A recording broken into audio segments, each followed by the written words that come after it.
Hello, നമുക്കിന്ന് ചക്ക chips ഉണ്ടാക്കാം.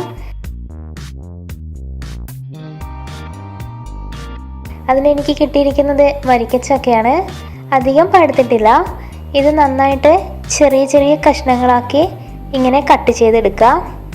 ഇതിലേക്ക് ഒരു 1/4 ടീസ്പൂൺ മഞ്ഞൾപ്പൊടി, ആവശ്യത്തിന് ഉപ്പ് രണ്ടും കൂടെ ചേർത്തൊന്ന് നന്നായിട്ട് മിക്സ് ചെയ്തെടുക്കാം.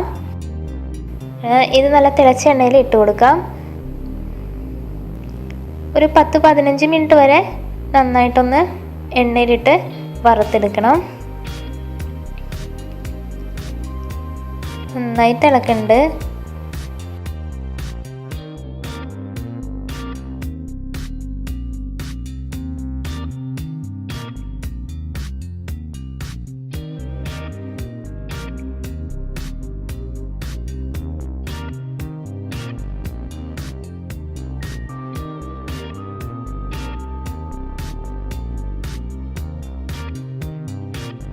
ഏകദേശം നമ്മുടെ ചക്ക ചിപ്സ് റെഡി ആയിട്ടുണ്ട്.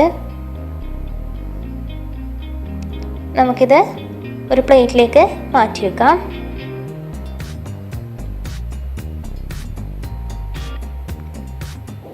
ഇപ്പോൾ എല്ലാവർക്കും ചക്ക കിട്ടാൻ അധികം ബുദ്ധിമുട്ടുണ്ടാവില്ല. കിട്ടുന്നവരൊക്കെ ഒന്ന് ട്രൈ ചെയ്ത് നോക്കുക.